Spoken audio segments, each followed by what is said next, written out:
My wife and her best friend accused me of having an affair and then got angry when I didn't actually have one. My wife, 29F, and I, 31M, had a baby last December. It was a traumatic birth, and my wife developed postpartum depression.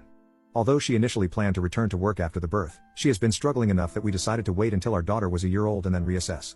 She has been attending therapy weekly. With my wife at home full-time, I've had to work increased hours. This is something we discussed before making this decision, and she knew about it from the start.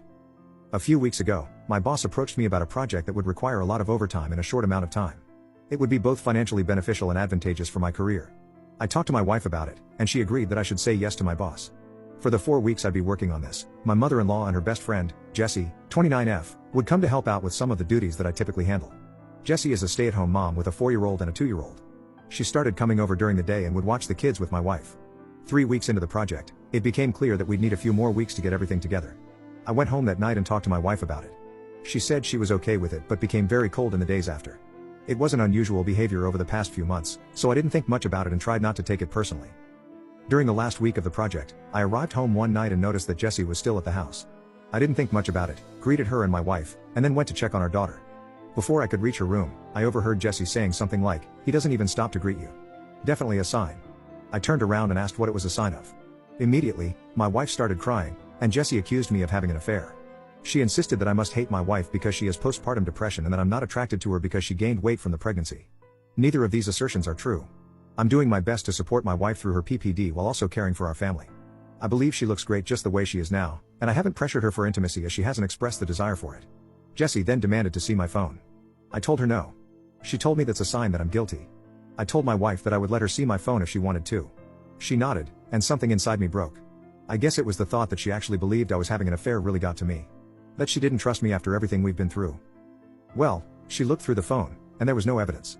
Jessie started claiming that I deleted the evidence. She began screaming and woke up our daughter, so I told her to get out of the house. Eventually, she left, and I went to calm our daughter since my wife was still on the couch crying. When my daughter was asleep again, I sat down with my wife and tried to talk to her about what's been happening. She told me that she's been worried ever since I started working all the overtime.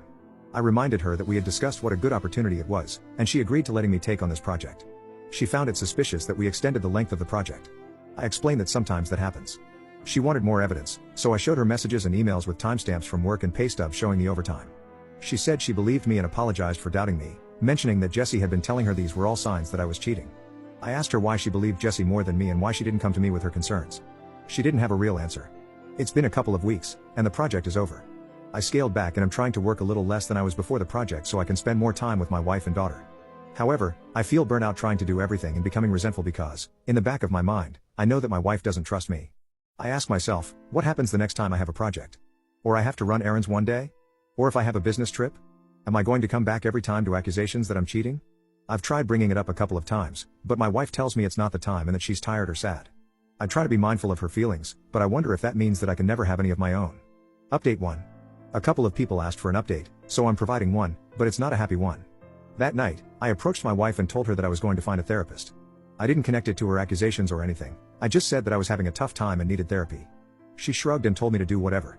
The next day, I got home from work, and our room and my home office were ripped apart. Things were everywhere, important papers scattered. I didn't see her, but our daughter was in her room crying. My wife left her alone, and her cell phone's off. I called my in-laws and a few friends, but no one had seen her. I'm starting to get worried, so I called my mom to see if she could babysit while I go out and look for her. Before my mom can get home, my wife gets back. Jessie's driving. Jessie doesn't come in, but my wife does. She's clearly upset and has been crying. I ask what happened. I thought at first the house might have been robbed. She starts screaming at me that I'm being unfaithful and that the therapy is a front so I can meet my mistress. I try to calm her down and tell her that's not true, but she came at me and she hit me. My nose is broken.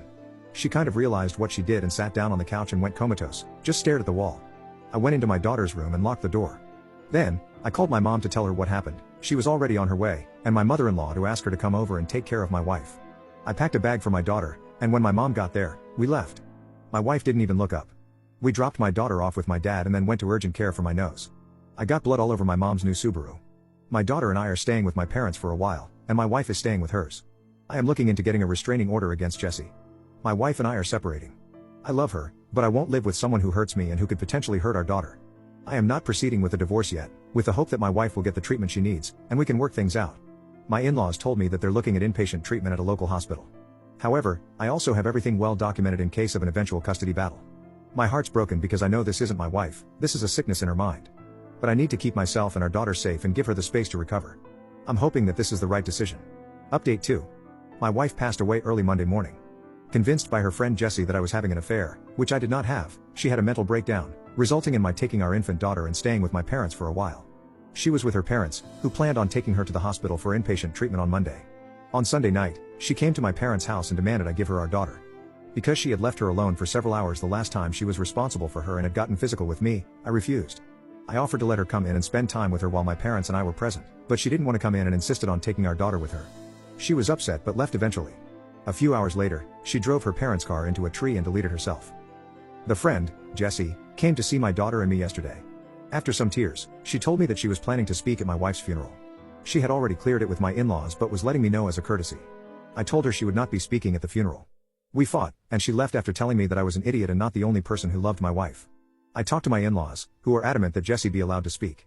She and my wife knew each other since they were kids, and my in-laws are close to her. We're all very fragile right now, and I fear that pushing this further would hurt my relationship with my in-laws, which I don't want. Still, the thought of seeing Jessie up there at my wife's funeral makes me feel sick.